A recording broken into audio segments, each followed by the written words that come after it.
Welcome everyone to another episode of the Afrikan Diaspora Dialogue Podcast. I am your host, T. Jamal, joined by a lovely host of panelists. My sister Shola Ajayi, coming in all the way from Nigeria. How you doing today, Shola?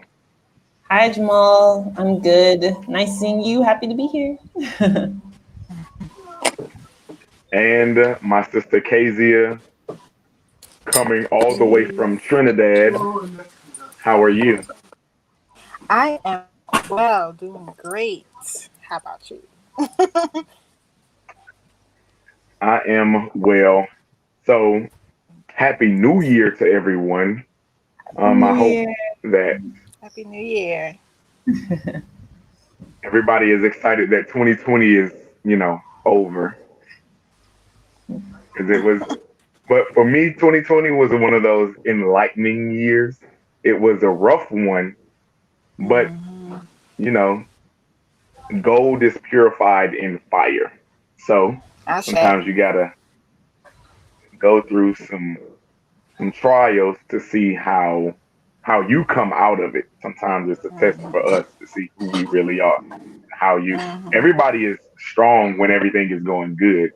Everybody Mm-hmm. can, do their best when they're set up and everything that's supposed to be there is there. But how do you fare when you don't have all of your people or you don't have all of the tools? Mm-hmm. And we know as Black people, we are our most innovative when our backs are against the wall. So Mm-hmm. 2020 has been was a great year for a lot of people because they were able to really put to test all the things that they claimed that they had learned and all those things. So Mm-hmm. hopefully we put some of those lessons learned to work in 2021 and make it as prosperous of a year as we want it to be. But I want to check in with you guys first. I was telling you guys off air that when I was living in West Africa, it was very rare, or I've never seen it happen, where you walk into a business meeting or have any type of function without people first just sincerely checking in on one another to see how people are doing, how your family is doing, how just how you are personally. So we're Mm-hmm. gonna check in with each other now just to see how you guys are doing because I actually care about you. And I hope that people who are watching this, whether it be live or later, will actually start to incorporate this into their daily lives so that we become more personable and more caring and more sincere. So, Mm-hmm. starting with you, Kezia, how are you as a person? I am fantastically well. I'm grateful for um, every moment and every opportunity that I get to simply just breathe. I'm grateful for the wind blowing. I'm here in the Caribbean, of course, in Trinidad, and I love, you know, having this experience um, because it's where I'm supposed to be at this moment, right? Um, and with coming into the new year, everyone sets these goals or expectations, and I did the same. But there was also a part of me that just wanted to rest, so I honored that, and that was so liberating and so freeing. And I am just grateful. I'm just grateful. And um, I'm happy that you said that part about rest because sometimes we get so caught up in goals and accomplishing this and being so Mhm. overly ambitious that um, we forget self care, and that should be a part Mhm. of all of our goals because Mhm. if you work yourself down to the bone and you end up prematurely, killing yourself, then all that stuff you're working toward isn't Yes. gonna happen either way. So Exactly. Exactly. Now, you, don't get me it's wrong. better to Don't get me wrong. Christmas time in Trinidad is like insane. So basically it's like it's like spring cleaning. So you're cleaning everything. You're painting the chairs, you're making new seat covers, and it's just insane. But I love it. But even within that is where I was like, okay, no, I also need to rest. But like it was a lot of fun, and I definitely gained a few pounds. Eating all the good things. I had ginger beer and punch creme and sorrel and black cake and all that. I made new things that I've never made before with my mom. So just that connection too. Yeah. And that's important, connecting with people. Yeah. And, I always tell the people around me, it's better to take your voluntary rest than having your body shut you down and say, all right, you've been tripping, right? And it will do that. It will shut you down and say, all right, no more of this. I tried to give you an opportunity to let me chill, and now I have to shut all this down, and it's never on your schedule. So it's better to prep it for yourself. Exactly. All right, Shola, how are you doing? Hi, Jamal. I'm good. I'm good.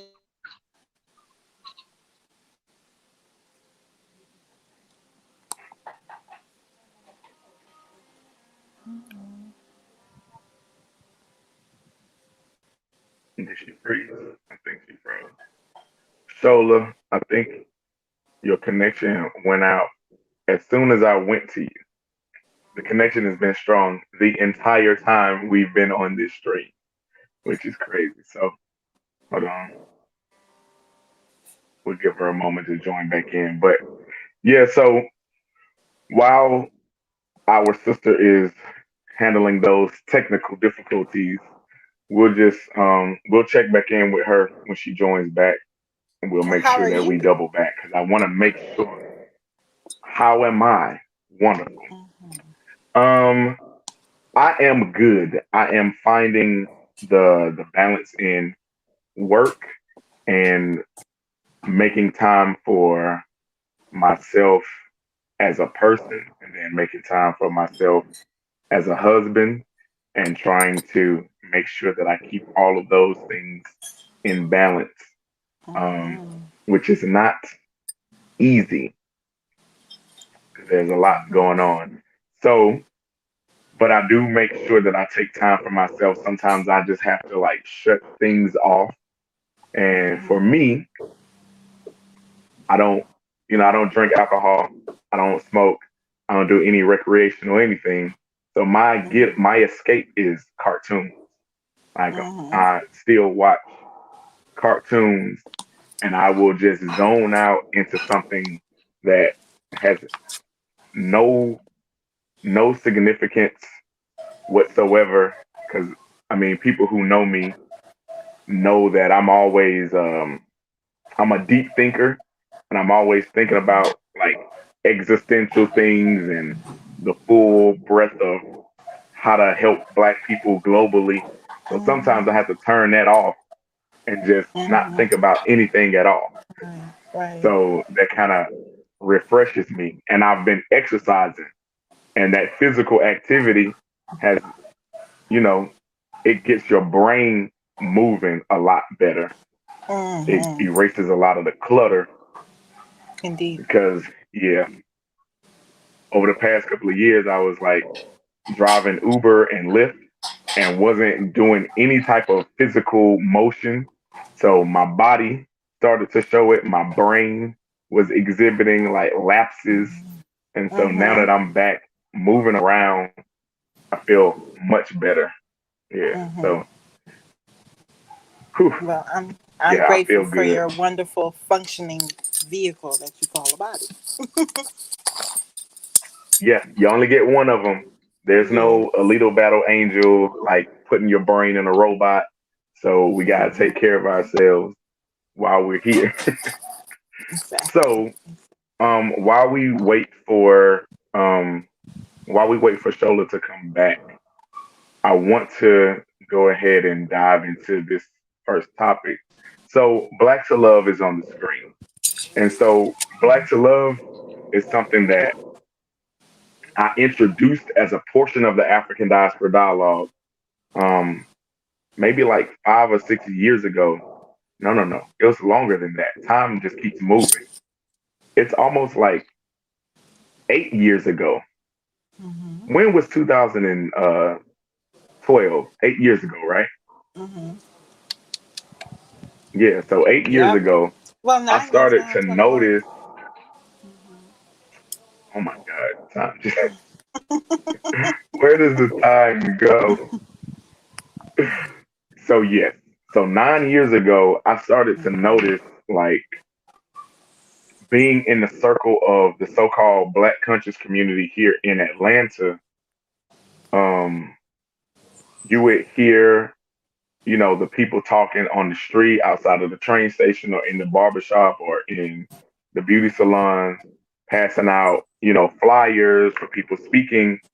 And that was like around the time that Hidden Colors was coming out, those documentaries, and people started to want to know more about their African selves as Black people, which was super dope and very inspiring for me because I was like, all right, finally, people are being interested in these things. But then I started to see a shift in how people were approaching the way that they would teach others, and it wasn't very patient. Shola, you're back. Hi. I'm so sorry. So, Connections. no problem. That's what happens. So I want to I'm going to introduce the rest of what Black2Love is, and then I'm going to circle back to your check-in, and then maybe I'll just come to Okay. you first for you to respond. Okay. So I was explaining that right around 2012, a lot of people started to be, well, I noticed with the introduction of certain documentaries and the popularity of certain books kind of reverberating that positive look on Africa as it relates to African Americans wanting to connect. And it was like this sign of the times where a lot of people started to be very positive about being conscious and calling themselves African again, because we know this goes in waves. We had waves of people all the way back to the 1800s in, the Western Hemisphere. But from the 90s up until like the early 2000s, it was very hard for me to find people who were interested in identifying themselves as African here in the US, at least in my immediate circle of like middle school, high school, whatever. So around 2012, I was excited to see that a lot of people were becoming enlightened. But I was a little taken aback by how they were using it because a lot of people would get a little information or read a book and then start to insult or talk down on people who hadn't gotten that information yet. And so that was disheartening to me because I was like, what I would see is people, be hurt or people really want to know, but the way that you are attempting to get them involved is pushing them away. And sometimes it only takes one person to be like, all right, I don't want to hear what that person is saying. So I don't want to hear what anybody who is saying anything similar to that person. I don't want to hear any of it, even if the approach is correct the second and the third go round. You know what I mean? One person can turn people off for a good period of time. So Black2Love is us understanding how to love each other and how to come to each other in a loving approach. And people get love, the word mixed up all the time where they think it means to coddle someone. Love is not coddling, it's not enabling, but it is showing compassion and it is being patient with people. You hold them to a standard after you've built a relationship with them where they understand that when you get on them or when you are exhibiting tough love after you've built that relationship, they know already that it's coming from a positive place because they know you and they know that you care about them. But if you try to do it the other way around, there's no way for me to know if you're just attacking me for the sake of attacking me, or you're trying to, clown me, or you're trying to make fun of me, and especially when you do these things in public. People's egos and feelings are on the line. So that is the whole reasoning behind Black2Love, is for us to really look at ourselves and look at how we're dealing with people and what's the best way to approach people to get them to want to know more about themselves as African people, because we need to know the information, but there's a way to get people interested. So Shola, I'm going to come to you first so that you can finish your check-in and let us know how you're doing as a person. And then you can give me your thoughts on the entire concept of Black2Love. So yeah, so I'm good. It was an interesting year last year. That was just a few days ago last year. But I'm grateful to be here. I'm grateful that my family's okay. I know that that's not the case for a lot of people. I'm grateful that I had work, so there are a lot of things that I'm very grateful for. It was just a very reflective year, I think. I think a lot of people were just thinking about like how we're moving in the world, prior to what was happening with COVID and everything. So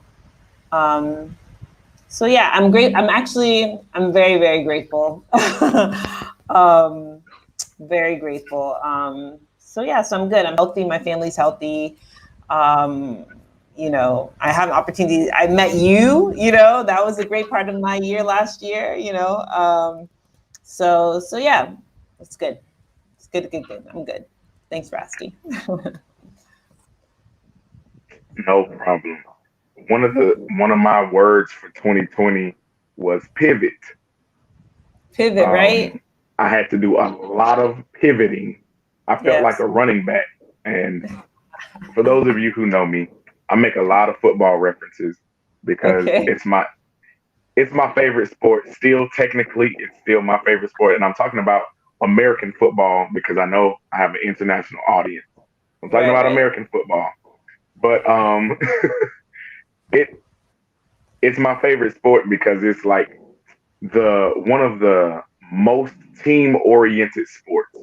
Every position is very dependent on the other person playing their role.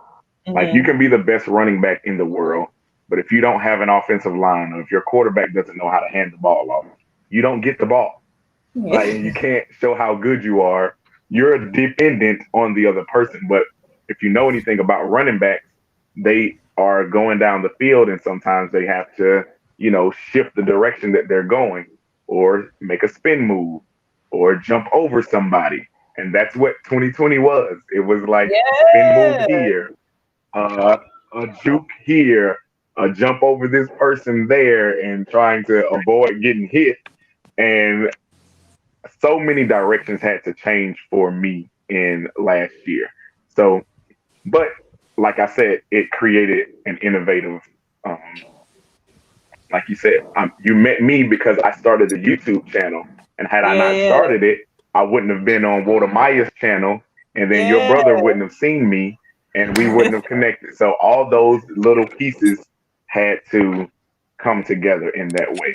And even like me and Kezia, I've known Kezia since high school, since 10th grade. Oh, But nice. we speak more now than we ever did, especially like in the past decade. And so Mm-hmm. I feel more connected to people now than I have in a very long time because of us not being able to go outside, which is crazy. I'm more connected to people being locked in the house than I was when I had the freedom to go wherever I wanted to go. Right, So right. just tidbit.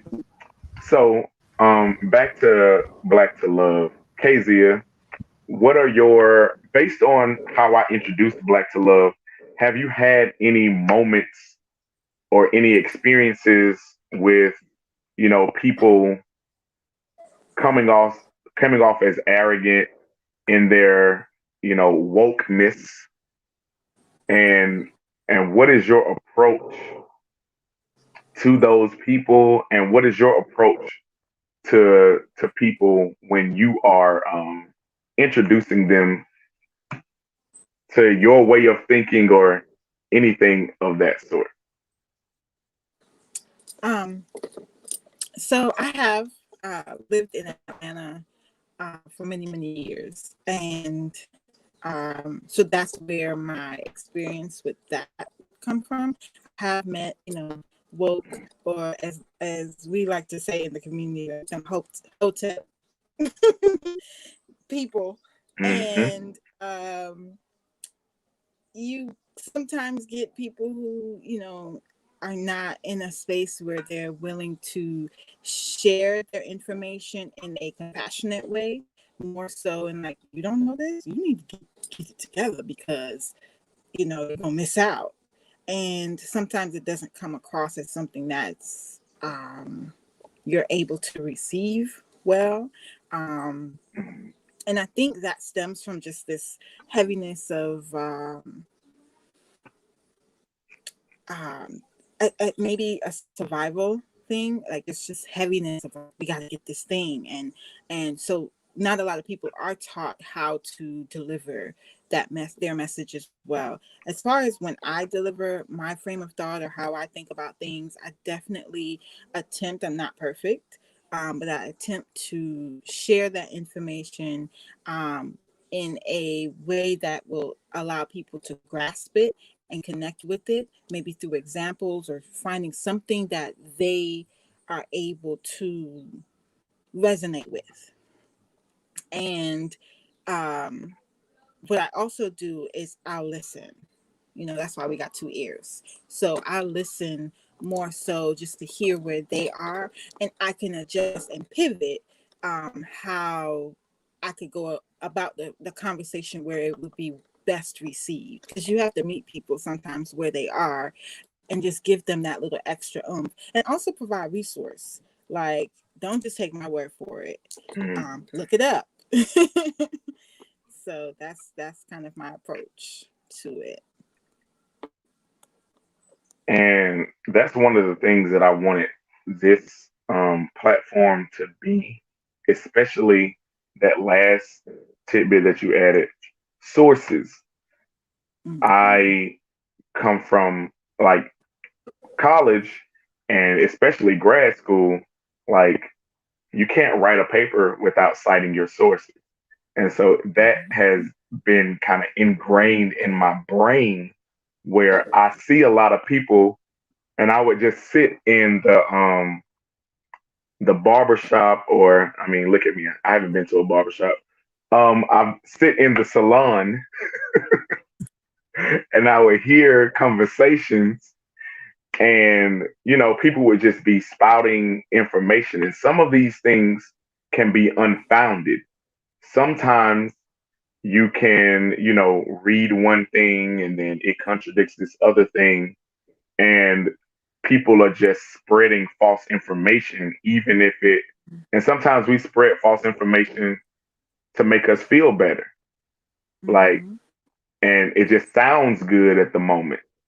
And because, like, for an example, like the Tuskegee experiment, there are a lot of people who talk about the Tuskegee experiment, and it's become very well talked about currently because of this COVID vaccine that's coming out. And a lot of Black people are not too excited about jumping on a vaccine, or especially not being the first community to get it. And we were very upset about hearing that Africa was supposed to be some testing ground for the vaccine. And, we've had our experiences with being test subjects, right?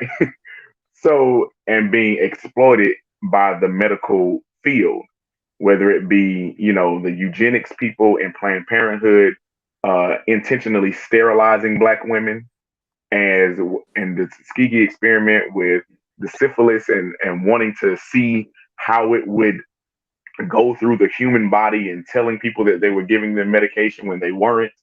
So we have a reason to be skeptical of these things, but it is very important to know all of the details, and actually, when you hear about them, do the research for yourself so that you know what you're talking about. Because what'll happen is you'll get into a conversation with someone who knows, and you heard this from the third person and that person, and everything that you have is anecdotal, and you get into an argument and you're trying to prove a point, and as soon as they pick out that one flaw in your argument that's not factual, then you're shut down, right?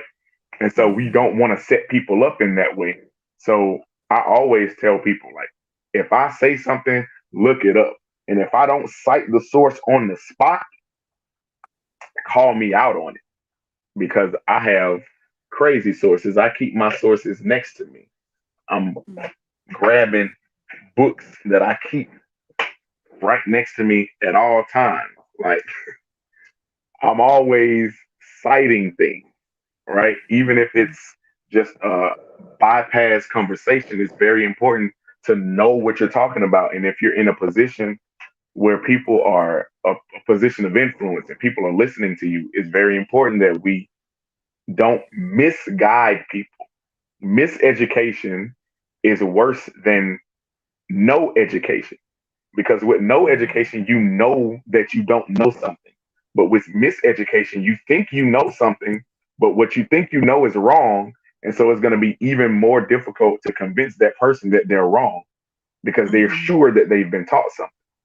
So they're going to fight against you, right? So it's very important that we teach people correctly the first time, and that people who are receiving the information don't just passively receive anything. I don't care who it's from. I don't care how many PhDs and whatever, how many alphabets are behind a person's name. Double check and, do your own research. Everybody has Google in the palm of their hands. Right. So when you hear something, just confirm it and read full articles, right? Don't just read headlines. Read 3 to 5 articles on the same subject from different outlets. You don't want to just depend on one outlet to give you all your information, because their views might be skewed to an agenda. Even if it's a positive agenda for Black people, you still need to know the other side of the argument, so that you'll know where they're coming from, so you can understand what they're going to say, and you'll be better able to combat them. So anyway, yeah. I want to play devil's love advocate. Go ahead. Oh, I was going to say, I want to play devil's advocate a little bit, because there is such a rich oral history that we have as African people. And some of the things, yes, many things can be found in a book, and definitely. But as we're creating our new history, there's so much things on Instagram and YouTube, and this is new history that we're creating. And there's some things that are only found through that oral version, and you can see it through here in the Caribbean. The flaw in that oral history can be, by the time person A says it, person Z has a totally different story, just like that childhood game telephone.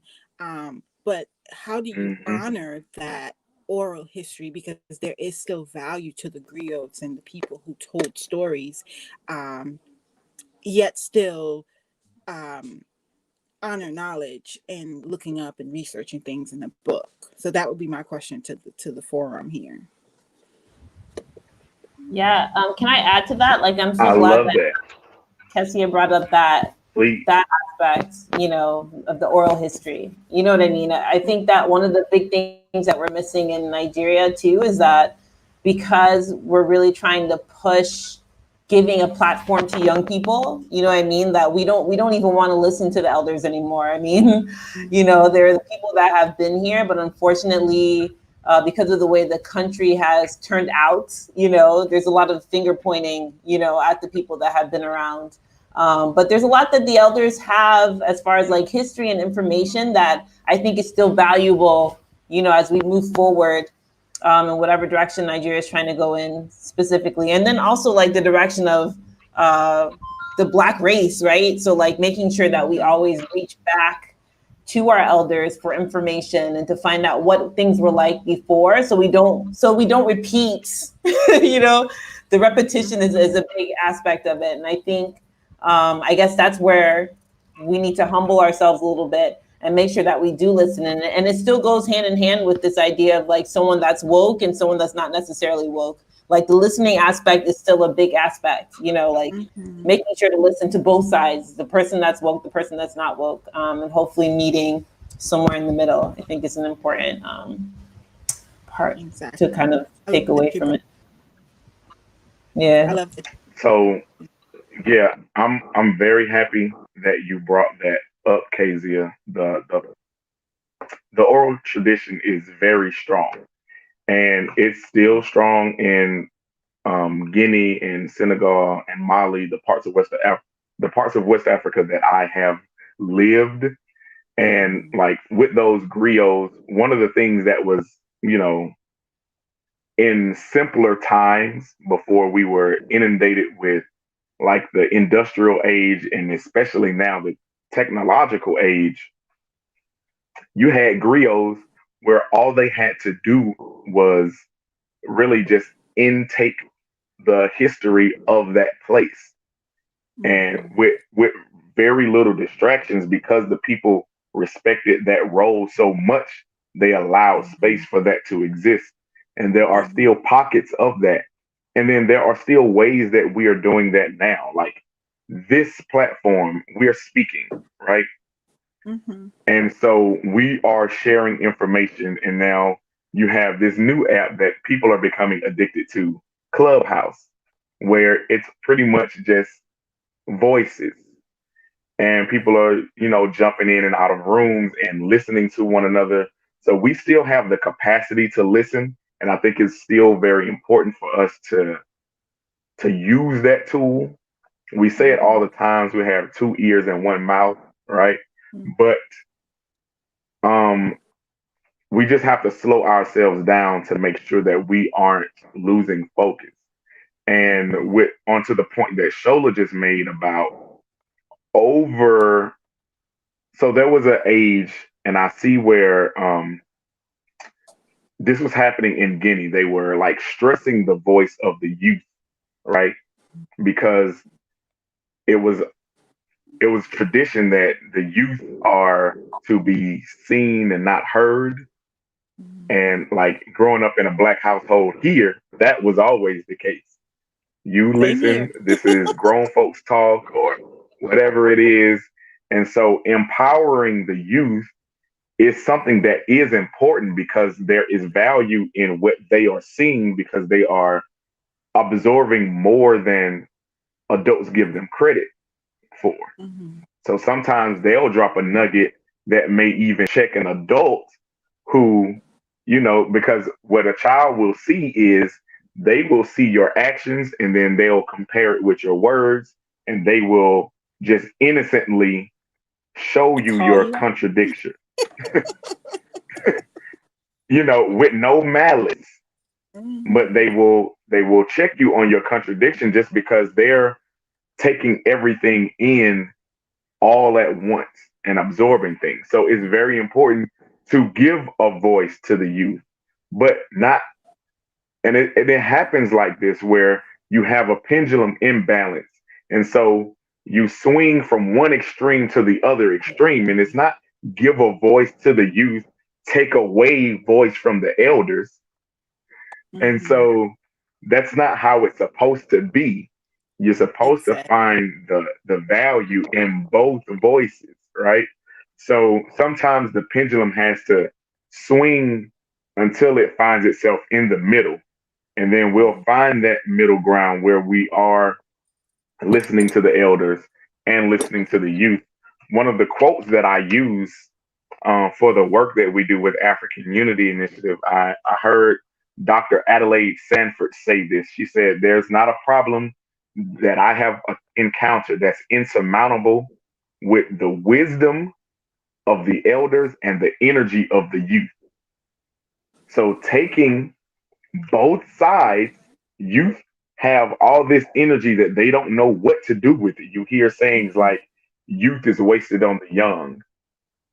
And you hear old people say that because you have all this energy and all these, things that you can do. And a lot of the time we just spend it turning around in circles with no direction because the elders aren't guiding us, right? Right. And this is why Ella Baker is one of my favorite people, because she, as a youth, all the way up into an elder, always saw value in what would come next.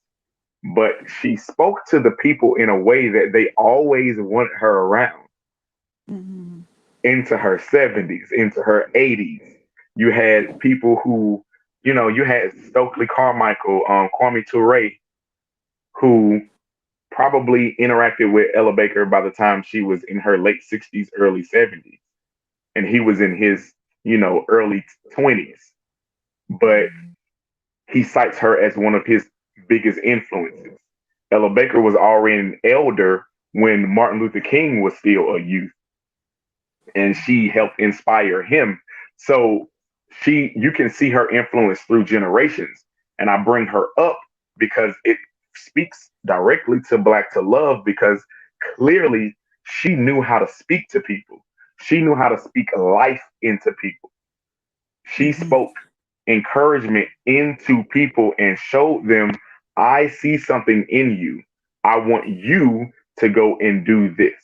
Like, I see the potential in you. You don't have to wait on somebody else to lead you, or, get you to do it for you, or to be, subservient or under anybody else. So that attitude I try to carry on in the way that I approach people. One of my favorite books in the world is called From Superman to Man. And my uncle gave me this book. It's by J.A. Rogers, and it's a novel. So it's a fiction, but it's fiction filled with real world sources, like actual facts, things that you can actually look up. But the story is easy to read. It's 4 chapters. And it's just about this guy who's a porter on a train, a black guy, and he is kind of forced into an argument about race with this senator, this white man from Arkansas, who just feels like white people are the best in the world. And so his approach to entering this dialogue is so calm and so introspective that by the end of this 4-day conversation that he has with this guy, the guy leaves questioning the basis of his, racist reality. And if he were to go into that conversation, attacking the other guy, he would have just proved the other guy's points, that black people aren't intelligent enough to hold conversations. Black people aren't, we're ultra violent or whatever. He would have fallen into a trap. And it was almost a no-win situation for him, which is why he didn't want to be in the conversation from the beginning. But he was pretty much goaded into it every moment. But his approach was so inspiring just reading it. And it's like, man, how do I do that when I'm in the heat of the moment? How, and like, you can be in the heat of the moment with your own people. Cause, I've been in conversations with black people who have said outrageous things about us.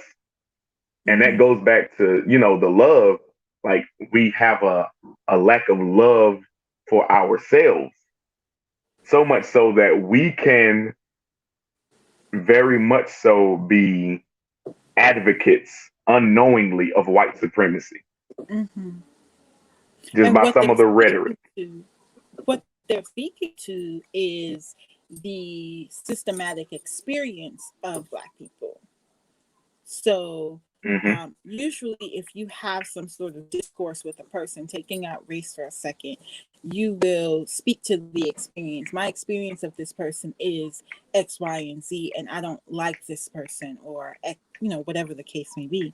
And so when it comes to race, it has been systematically designed to do the divide and conquer, as we all know. And so there is that systematic way of thinking where it's like, I don't like Black people because blah blah blah. But when you look in the mirror, you are Black. And there's some people who look in the mirror, they're Black, but they don't even think they're Black. Like that Atlanta episode, where he didn't think he was Black. Yeah. But there's also like, can I add to that, so Jamal? Sorry, Sure. can you hear me? Go ahead. Yes, please. Yeah, I think one of the things that comes up a lot, especially recently in Nigeria, it's like people will ask, why was I born Nigerian or why was I born African? You know, there's a lot of bitterness, you know, for being from the continent, you know, because of all the issues of a lack of resources, lack of infrastructure, lack of safety and security, like lack, you know. So just this idea of like just loving where you come from, it's harder to find people that actually love being African and love being from here, you know, and that's tough, you know, especially for someone like me that just moved back to Nigeria. And that speaks. And yeah. I think that happens when I mean, you leave. and people thought I was crazy because I am. Oh, I was going to say, I think that to speak to what Shola said, I think that's Keep what going, happens KZ. when you leave a place, and you become nostalgic over that place, and you love being Nigerian or Caribbean or wherever it is that you came from, and you're just, you know, the proudest Nigerian woman or the proudest Caribbean woman ever elsewhere, and then you come back home and you see that some people don't have that same pride in being who they are because they haven't seen the value in it. They haven't seen the value in it up to this point. And sometimes you don't see that, unfortunately, until you step outside of where you are. That's why travel is so important. Exactly. It's very important. And I was going to add that being someone who is like from Atlanta, I'm 4 generations deep Atlanta. My great grandfather was born in Atlanta. And that's as far as I can trace it back. But I, since a child, have said I wanted to live in Africa. And people around me thought I was crazy. And it speaks to Black2Love because knowing your history. So like Shola, you spoke to people looking around and only seeing the current day situations, right? But when you know the history of where you've come from, you find pride in those things. You find a love for it, for the history of it, and for what it represents. Knowing that this is the land that these people walked on, this is the land and this is the place that these great people built and this civilization existed on. It creates a sense of pride, which is why you see Europeans. How many King Arthur movies are necessary? How many are necessary? It's a King Arthur movie every 3 years, it seems like. But they keep telling that story because they want to make sure every generation knows how important the UK is. And you know how great their civilization was. We need fiction. That's why I brought up From Superman to Man. Like, it's a fictional book, but it has real life sources in it because we need our fiction. Like, we need things like Black Panther. We need things like Black is King to engulf us in the aesthetic. Then we can fall in love with that part. Then we can start going a little bit deeper because you have fantasies like Lord of the Rings and fantasies like Game of Thrones. And all of these are set in a time period in a fictional world, but that looks like feudal Europe. And so it continues to normalize that aesthetic. It normalizes that time period. So much so that when people think about history, that's where their mind automatically goes. Yeah, but So Jamal, I'm wondering, we, like, what do you say to a group? Oh, can you? Oh, go ahead. yeah, I got you. Sorry, I was saying, okay, so like, what do you say? So like, because this conversation came up earlier when I was with a group of friends and just talking about our history, for example. And like, for example, like if we're talking about independence of Nigeria now, most of our history, unfortunately, kind of starts there for people, you know? So like from the moment of colonization and, you know, getting our independence, like there's not a lot of education about like what happened before, you know, colonization. So like this, like the story of like Black Panther, for example, is going to be, it's a very important story because people don't think about like what life was like before colonization. You know what I mean? People don't ask those questions. You know, that's basically the framework that we're working from here, you know, as far as history and kind of exploring it. So yeah, so I think you're right. Like it's totally important to have that's kind of storytelling happening to reimagine what a future can look like for our people. we have to we have to normalize those images. We need you, Shola, who is a filmmaker, to combat the imagery of films like The Mummy, where Emotep is some bald head white dude, and also evil. We need to, we need to rewrite these stories and normalize Black images in a pre-colonial African world, whether it be through comic books. There's a comic book series called Black Sands that I always see on Instagram that I want to show some love to, that, you know, shows Black children growing up in ancient Kemet and with superpowers and, all these different elements that they're introducing. And it's just, dope in that way that we need to normalize it. And to the fact that people starting their history at a place of colonization, it's the same thing here with us in enslavement. Black people have a hard time um, remembering or identifying with a history prior to our enslavement. And by defining the rest of our future by that as the beginning, kind of already dictates that we're not going to go very far because we are leaning on a history of subservience and only looking at the advancement at that point. And another point is finding pride in where we were and where we are now. Is I used to ask the question when I was reading certain books. I'm like, okay, so if we come from all of this greatness, what did we do to these Europeans and these other people that made them want to attack us, that made them want to tear down what we had built? And it's pretty much the same thing that happens when someone who is living in rubbish sees somebody rich. Why do carjackers jack the nice car? You're not jacking somebody who is driving a Pinto. You're not jacking a hoopty. You're trying to jack the nicest car and somebody who you think has something. Nobody goes to the projects and commits burglary.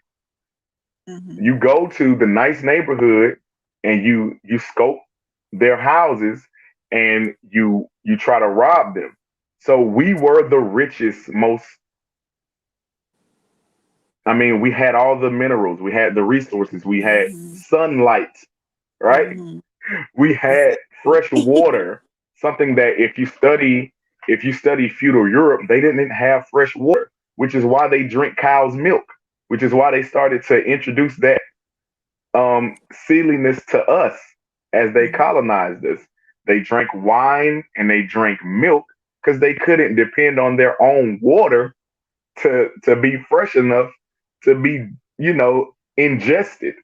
So these are the things that when they came to the coast of Africa and they started trade with us, they were like, okay, They have much more than we do. We had the universities, we had all of these things. And it's important to know that, because you will understand that they tore it down to make us forget who we are, to create a sense of dependence on them. They stole the the most knowledgeable people and enslaved them, brought Exactly. us away from our homeland so that we would forget. And then they left the apprentices who hadn't all mastered the crafts and left Mhm. them. So there was a major brain drain during colonization and enslavement. And these things Mhm. were done meticulously and intentionally, Mhm. so that I'm glad you said when that. Europeans, yeah, Uh, and when go Europeans came back with the agricultural knowledge, or the mathematical knowledge that they learned from the Africans, but they reintroduce it to the children who are left on the continent. Now it's seen as European knowledge, Mhm. Mhm. but now you're just reteaching us stuff that our ancestors taught you, Taught and you you're introducing exactly. it to us as if it came from you. So now we're But see, dependent there's a on you. Now missing we piece. trust European words. Hmm. There's a missing Go piece ahead, because Kate. I would like to say that in that knowledge, I like to call it the blue note. So in you know how in music there's black people just have that special inkling that you can't really document. You can't really capture. And like I said, I call it that blue note. So the information that you were speaking about that has been they took the smartest people and transplanted them into this new world. But yet, there's even if they tried to take it, an inventor. I watched this movie, and just the simple things that you get from simple movies. I think it's called like uh, Jingle Jank. It's a movie on Netflix. Forgot the name of it. Yeah, Sorry. jingle But jangle. it's Yeah, about a black inventor, Geronicus Jingle, and one of the quotes in there is, "An inventor always invents. A creator always creates. An alchemist will always do alchemy." And you spoke earlier to 2020 being like gold, just gold forms in a fire, and 2020 being that fire that we're forming. I look at it as alchemy. And that's what Black people are, is that we have such a thing that even if they take everything from us, we can always still recreate and create something new. When they burned down Rosewood, we built again. When they took away the things that they thought was making us valuable, we create again. We always do that. So I think the more that we tap into that and we remember that, and I think what also, going back to something we spoke about earlier when we talked about oral history, um with oral hmm, history, there's also the aspect of some things that are set that cannot be found in a book, that is just something right. that you remember from the spirits. You remember it from the time before time. And it's just that, and again, I call it the blue note. It's just that thing that we just have and we're able to tap into. So Yeah, I mean, yeah. it's so many things that, like, I remember being young, and my grandmother would always say, "You've been here before," right? Because I Mhm. would just That know things also. and not know why I know them. Mhm. And I truly believe in, like, sometimes you just get dropped blessings of a nugget that you just Yeah. need, or somebody around you need, and you can't explain where it comes from and or what it's tied to. And so that, like I was saying before, I really do appreciate the oral tradition, because sometimes we needed that, and we need it now, because we can't Mhm. trust to write everything down, because everyone doesn't need to know what we're saying. And, like, again, with the Black2Love, the love of who we are, the love of just our languages. Like, we have been forced to speak English. English Mhm. is not African. And some of the things, like if you know anything about language, languages are developed out of your culture and out of your experiences and out of your environment. So you only make up words for things that you see or things Yes. that you've experienced in that environment, so you can tap it from the source of that language. So there are elements of our African brains that's not being tapped into or that we can't express through English because it Exactly. doesn't exist. Some of the concepts don't exist in that language because it didn't exist in the environment or the place where that language was created. So it's very important to still speak those languages and to identify with them and to appreciate them and, really hold them to a high pedestal. Like when and there's so much work to be done of reclaiming who we are. Um, and this is just one of the steps. Just Exactly. identifying what love is, how to love yourself, and then because when you love yourself, you just find yourself having much more fun and being much more relaxed because you don't have this burden or heavy weight of that you're carrying around and that you can't take it out on yourself, so you end up taking it out on other people. And so that's what happens a lot, even in the passage of information. Sometimes people feel like I don't want it to be easier on you because I had to go through it, like it's hazing or Yeah. something. Or I Yeah. had to go through it the rough way, so I'm gonna make sure So that you you have to have go to through do it the it. rough way. Yeah. Right. So like Which is not how people we should be. The wanting the idea. next generation to earn their stripes. Yeah. They're gonna have And their I own. do The next believe that you generation should is gonna have. earn something, but Mhm. I'm exactly. sorry. They're Yeah, gonna you're have gonna their have own your struggle. own Their trials own. to deal with. Exactly. And if you can just inform someone to make their life just a little bit easier, just just that much easier, so that they can not have to repeat the cycle. And when you look at other communities, you look at these other communities like the Hispanics or whomever, they work together, and they even the East Indians, so they would work together, and they would um, build homes and create spaces and say, okay, we did this so that you don't have to experience that. I'm going to build this business so that you can have it, and then you take it to the next level, you know? Right. And I And think, at the same time, as those generations go, as it gets easier, it's still important for them to understand that it wasn't built in a day so that they mhm, appreciate it, right? exactly. So and that's kind of where that wanting them to experience the harshness, like you'll hear your parents be like, "Oh, I had to walk a mile to school, or I had to walk through the snow and all these Yeah. things," right? And so them telling those stories are to remind you that, okay, this is where it was, and this is Mhm, where you're carrying it.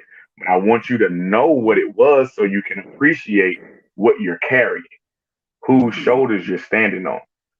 Just mhm. make sure that that doesn't go to extreme, that you're making your child walk to school when you have a car and it's not necessary because you just want them Exactly. to struggle in that way. Because, like you said, there are new struggles. Like when we were in school, if you were getting bullied, the bullying stopped at the end of the school day. When you went home, it was done. But now Mhm, with social media, there is no end to mhm. it. Exactly. It goes on forever. And that's just one small example of how you can't always just be trapped in your time period of how Mhm. things were when you were young or how hard it was for you, as if nothing is difficult now. Exactly. It just looks different. Exactly. You And I know, think it just too, appears in a, go I ahead. think too, it's us learning how to love, and it's not something that we necessarily may have been taught, because a lot of our existence post enslavement has been about surviving. And so when you look at like the Willie Lynch letters, and in that, Willie Lynch give clear direction to take the strongest male and to break him down so that others could see that he's not, don't depend on him. So there's that initial, like, no, we're not going to be able to depend on each other. So that has been inbred in us, and now we're unlearning or unschooling ourselves from all of these things that we've been taught, and relearning like what it truly means to love. And you there's things like quality time, the 5 love language: quality time, receiving gifts, what's the other ones, acts of service, words of affirmation, and physical touch. And so it's just taking the time to really understand, what do I want, what makes me feel loved, so that I can share that love with other people. Yeah. And it's important to know how you love or how you receive love, so that you can tell the people around you the best way. Because, Exactly. like you spoke of the 5 love languages, if you give gifts to somebody that And that's their not love love. language is words of affirmation, they're gonna like be, okay, that was nice. And Right. then, and you don't speak them up, and like, or you don't even have to be like talking down to them. But if you're not giving them that acknowledgement, that verbal acknowledgement, they're not gonna feel it. And in the same way, like if you are the person who loves to big people up, but that person's love language is acts of service, then all your words to them are kind of empty, even though they're sincere coming from you. But it all depends on who you're talking to, who you Exactly. are dealing with. And so, and So that it's just and that being in goes along tune. with what we're talking about. Exactly. And also listening, because people Exactly. will tell you, even if they don't intentionally tell you what they want, even if they don't know how to fully articulate it, it'll come out in little things that people say over and over again. People repeat themselves all the time, and they say the same thing. Shola, you're muted. Sorry, can you hear me? Yeah, we got you. So, Okay, thanks. did you want to add anything to where we were going? Yeah, I mean, I think the parts that you brought up about the love language, like knowing people's love language, is an important part. The listening part, like I think we talked about a lot already. But also just like especially when we're talking about across regions, you know what I mean? Like just this idea of healing, and it's something that we do as far as like a lot of our work with You Are for Africa, but this idea of like healing the relationships between people across the diaspora. There's a lot of animosity and anger also when it comes to figuring out like who's to blame, for what has happened to Black people, so coming from a place where it's like listening to like what people have experienced and the trauma that they've had to deal with, and then also like I guess creating a space where we can say that we forgive each other and move, so we can move on to being more empowered together. Do you know what I mean? Does that make sense? Yeah, I mean, it's important in the idea of forgiving each other. Yeah, We have to have a conversation. Like the whole exactly. reason that I started the African Diaspora Dialogue is so that we have dialogues, and dialogues across the regions of the African diaspora, so that we're actually not in our echo chambers of people on the continent, continuing to reverberate ideas of what they think about people in the United States, or Right, vice exactly. versa. And you know what I mean? So it's not all confirmation of your wrong idea. And that's what happens in echo chambers. And there's you can't really grow in that environment. It's very comfortable, but nobody grows comfortable. It's called growing pains for a Right. reason. Nothing about growth is comfortable. Like, and so if we really want to go to a place where we are looking at African unity, there's no way that we can do it without first listening to each other. It sounds very simple. It's simple, but it's not easy. Right. Just because something is not convoluted or complicated doesn't mean that it's easy to do. Most things are simple. It's simple enough to stay in the house and wear a mask when you need to go out. It's not difficult. It doesn't take rocket science, but it's not easy for people to do. It's not. So, It's not. you know, it's sometimes it's the simplest things that we make complicated that we could easily accomplish. Listening and communication and just talking things out, discussing things. Because have you ever been in an argument with somebody and then another person walks by and they can hear what both of you are saying and they're like, y'all saying the same thing, Same thing. just in different ways, and y'all just yelling at each other. But you're yelling because you're not listening to what the other person is saying. You're just yelling what you're saying. They're not listening to what you said. And it's like, we've said the exact same thing. It's just like, I speak a certain way, you speak a certain way. And that's two people from the same, you could be living in the same house.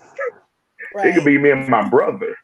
So imagine how difficult it is to really, how much more of a better listener you have to be to listen to someone who may have an accent or who may come from a different region and they say things a little differently. So you have to really listen to what each other are saying, because I believe when I listen to most people talk, we all want the same thing. We just want to be able to live a life, take care of our families, take care of our basic needs, and strive for, greatness in whatever way you want to do that. That's pretty much it. It's not complicated. It's just not easy. So, you know what I mean? So it starts there, but this is not going to be the last time that we talk about love. Love is something that I have been developing like a spectrum of like from the time of enable. So you have in the middle, you have real functional love. And then on one extreme you have, you go down the tough love route to abuse. And then you go this way to the more sincere type love to being an enabler. And both extremes are horrible, right? You don't want to be so soft that you enable a person to do whatever and run over you or have either, because you're setting that person up to fail.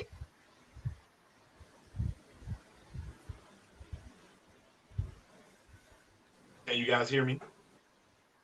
We can, but it's a little low. But it changed, yeah. Okay, I had a call coming in because I'm doing this from my phone. So hold on for just a moment. Okay. But what I oh man, hold on.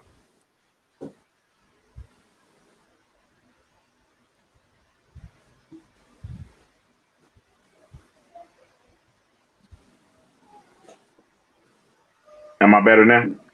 Can you hear me? Yes. Okay. So yeah, but you don't want to be an enabler, and then you don't want to be so tough that the love is gone and it's just abuse. You're just insulting people and you're just tearing a person down and there's no love to be found. So there's a balance between those two. You have to hold people accountable and you have to encourage people. You have to be patient. You have to be kind. All those things are necessary. So It's just about finding that balance and not letting the pendulum swing too far in either direction. And when it comes to our people, we have to make sure that, you know, we are identifying when we are doing either, right? When we're being too like, oh, no black person can do anything wrong. Or when we're talking down on black people so much, like all black people are amiss, right? And we can't do either of those things. We have to hold each other accountable, because what you're saying when you don't hold people accountable is that you have little expectations of them. You don't think they can do better. It's like, I don't know if you guys Remember the Titans, but there was a scene in Remember the Titans where Denzel's character would get on Petey, one of the black players, and the white coach would kind of coddle him, and he was like, "You can't do that." Denzel would tell the white coach, "You can't keep coddling him because you're not preparing him for the real world. Yeah, it feels nice and comfortable to him now, but as soon as a real life difficulty strikes, he won't be able to deal with it. What you're telling him by coddling him is that he can't handle it. You're patronizing him. You're insulting him in that way, and you don't And even it'll build realize it. resentment. And he doesn't either." I was saying it'll What were build you saying, resentment KZ? as well. I said it'll build resentment. Yeah, later on when you realize that, okay, so I wasn't being taught I have a anything. question though. hmm I have a question. So, love in general has been something that I have been kind of studying over the last couple of months and taking some notes on it from different aspects. And in my research, I have found the European or the Greek types of love. So the philia love, the storage love, the eros love, the agape love. And I wondered if in any of you all's research, have you come across an African perspective on love?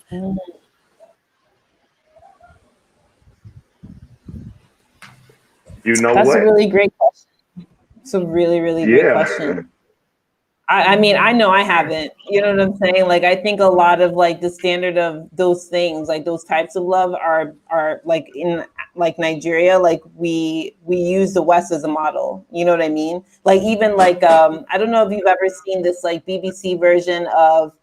They usually do these short reports on like things happening in Nigeria, right? So they did this thing about like couples kissing. You know what I mean? Married couples kissing. It's not something that's typical in our culture. You know what I mean? Like kissing or holding hands, it's not something that is common, so people were asking why, like, why aren't we affectionate? But I mean, there must be some type of affection, maybe it's not in a hug or in a kiss, but there must be another way that we choose to show love. Unfortunately, like one of the big ways that people do it here is through money. Like money is a big way to show love here. But the agape and everything that you're mentioning here, like the Greek type of love, I have never thought about looking at it from the perspective of if there is an African version, or even what the Greeks have. Like, did that come that I mean, because most things come from here anyway. You know what I mean? So is that something that they learned from us? Exactly. So I'm curious. That's a great question. That's an excellent question, because on the opposite side of what Shola was saying, I'm always looking for the African version of any European concept that I'm introduced to. Like the word zeitgeist. It's a German term that kind of means the sign of the times and things all aligning in a way. And there's nothing in my brain that makes me believe that that concept came from Germany.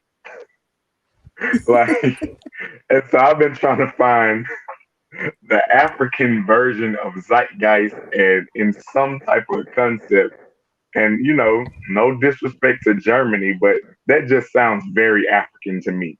And I'm like, there's no way that the only word that exists is some German word, and that everybody has just accepted that to be the be all end all. So when it comes to things like agape love and all those different types of love, I've always heard of those, and I haven't come across any known African forms of those different definitions of, or tiers of love. But I'm sure they stole that because they stole everything.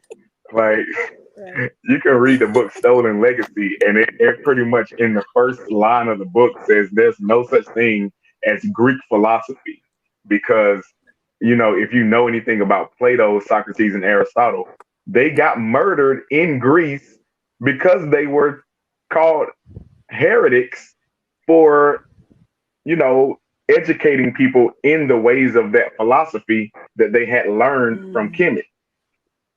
So how could it now be called Greek philosophy if the Greeks killed the people who were teaching it because it was against what they believed? Right. So, that makes sense. You know, so I truly believe that those things probably do come from Africa. We just have lost the text. There's a reason that Alexander the Great, you know, burnt down all those libraries. Or Alexander the Sucker. Like they've even got us so jacked up that they teach us to call this man the Great. That dude Alexander is how he will be referred, you know, hereto and forever on this show. So that dude Alexander went to Africa, burned down some libraries so that we don't have, you know, a lot of the original sources of information that we could go to find a lot of these things. Like this book that I have is called The Teachings of Ptahhotep, and it's one of the oldest found scrolls, but it's not really the oldest book ever written. It's just the oldest one that they actually recovered. And it's the oldest one that was, you know, the full scroll. They found some that were older, but they couldn't find the other scrolls. So it's not a complete text. So there's a lot of, you know, things out there that we just don't have access to from our past that is just missing. And sometimes nuggets, like I said before, gets dropped in us. And I believe that those are like little blessings from our ancestors. It's like, okay, you remember this now. And I'm giving this to you, and you. And then I will some way connect all of you in a, you know, in some way that you will meet each other or come across one another. And so those things happen. But I think one of the biggest obstacles, because like Kezia, you brought up a good point of, even though they try to take away things from us, we continue to build. Like they stole blues, we made jazz. They stole jazz, we made R&B. They tried to corrupt that, we made hip hop. Like we just keep going. It's like y'all can keep stealing it. Oh yeah, I forgot rock and roll. Like they stole that, and we just keep going, and that's just one aspect in life. We will keep going. The thing is, when we are being taught by them, and I keep stressing, one of the worst things that could have happened to us is them educating us. We were fine when we were teaching ourselves, even with the lack of resources, because it was still the correct information. But now that we have to unlearn things, it takes that much more longer. So now we have to go through the process of unlearning, and then you got to go through a whole nother process of relearning the right thing. So it's double work now. So it's just it just takes patience, and honestly, it just takes love. Like if you don't love this work, you're not gonna survive in it. You're not gonna last, which is why I keep hounding on this point. Like everything I do is out of love. I cannot function out of hate. I cannot function out of dislike. I can't function out of what I wish were true or anything like that. Because if my whole goal is to fight against tyranny or fight against some evil. As soon as I feel like I've defeated that, then my reason for fighting is over. Right. But if I'm fighting for the love of my people, then I will never not have a reason to fight. Exactly. So everything that this is built on is out of love, which is why this is like one of the cornerstones of we have to learn how to love ourselves. We have to learn how to love each other, and then be patient enough and love this work, because it's not easy. It's not complicated. It's simple, but it's not easy. Easy. Exactly. And so, And I think part of like in what you're saying, a part of the thing that may be difficult for us is, so rock with me for a second, because this may be a little different than how most people think about it. But love to me is wrapped up in death and birth. And I find a great fascination in death, because as we are unlearning, that is a death of the persons or the things that we've known or the things that we've assigned ourselves to be. And it's this rebirth of the true essence of ourselves. And as you can see, whenever something has been taken from us, whether it be rock and roll or jazz or any media or any invention that we've created, there's a death of that. There's a death to ourselves, but then there's also a rebirth, and there's such a beauty wrapped up in that, because it has to take love for something to die, and it has to take love also for something to be born. And one of the first, I'm a doula. I've been gifted with that, and in being a doula, you learn about the birth process, and one of the first um, organs that's created when in the birthing process, not in the birthing, but in the formation of a human being, one of the first is the heart.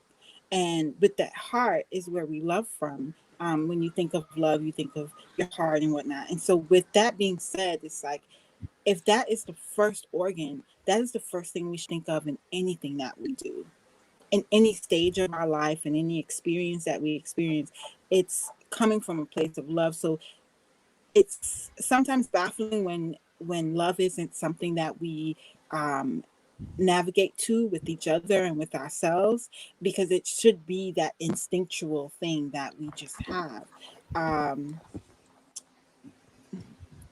have a lot more to say on that point, but I'll leave it right there, as to not get too deep in the more spiritual aspect of it. But that's what I want to leave it with, is just that remember that we need to love from that heart space. That's our instinct. That's the first place that we were designed to be as human beings.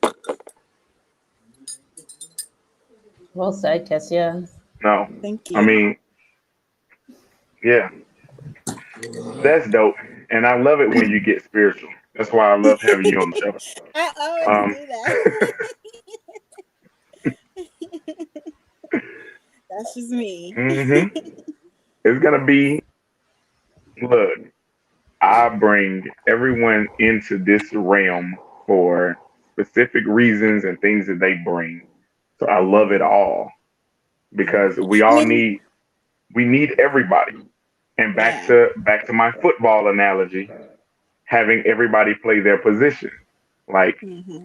you need the quarterback, you need the receivers, you need the line, you need the defense, you need the Yes. linebacker, you need the defensive line. Mhm. Everybody has a role to play, and when everybody is in their position, the plays Mm-hmm. get executed flawlessly, Exactly. because you and the way that you think, you bring something to this conversation that would not be here without you.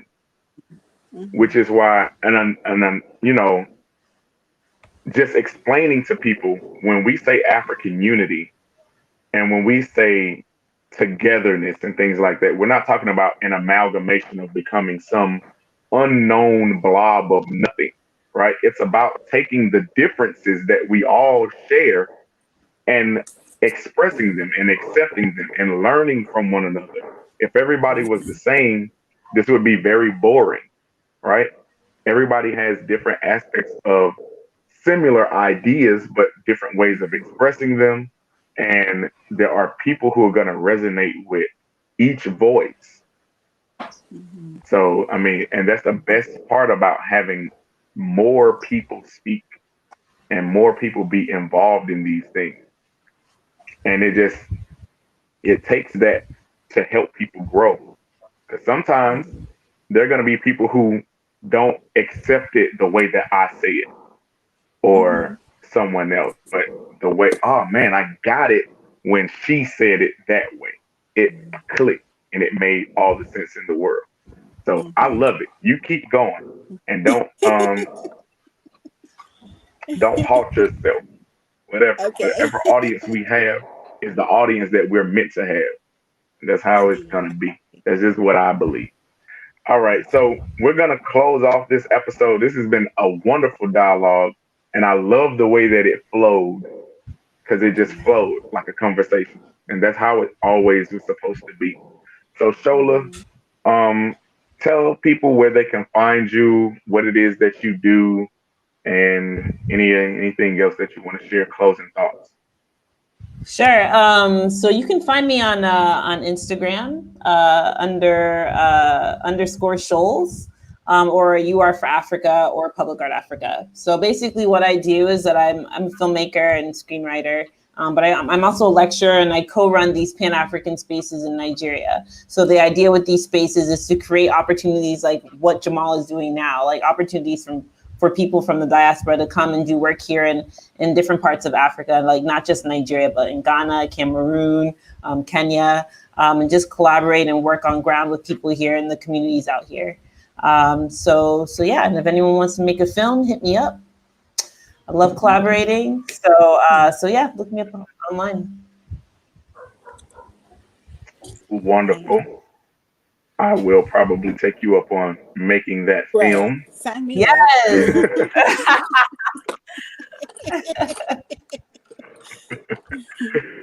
So, Kezia, let the people know where to find you and any last thoughts. Um, well, I am the traveling foodista. You can find me on Instagram and under that name, the traveling foodista. I um, work to help people find healing using food and travel as a medium. And with my work, I definitely look to impact people and influence people to become their own impactors and their own influencers through the work that they do. Um, as far as my closing words, I just want to remind people to stay humble in your service. There is a song in a group that I'm a part of. We always sing this song, and it says, I hear the voices of the ancestors calling, and they said, listen, listen. They said, may the mountains be high, but the valleys, even when the valley is low, let the circle be unbroken. And in our service, we all shall learn. So through our Mm. love, may we be humble in service and remember that love is an action. And I hope that we have more conversations like this because I think we've only touched the surface. So Exactly. thank you for having Definitely. me. Thank you for having me. Yeah. Thank you so much. That was wonderful. Like I said, Mm. tap into that full Kezia. Mhm. I love it. So, this has been another episode of the African Diaspora Dialogue Podcast. This is a place where real African voices can come together, express themselves, and find that ground of connection. This is a place where we build that bridge that we're always talking about through true dialogue, through true conversations where we bring up all of the issues and we talk about the struggle, but we don't highlight the struggle on this platform. We highlight the positives. We highlight who we are, who we were, and who we are meant to be.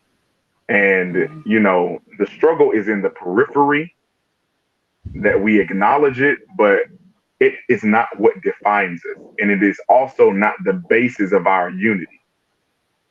So as to our unity will last for generations and generations and not be based on something that is finite. We want an infinite bond with one another as African people.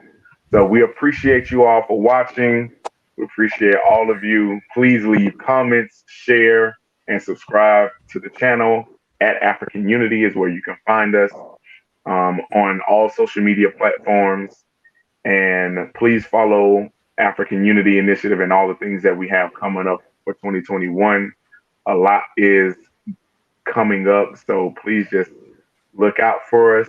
We appreciate your time. Peace.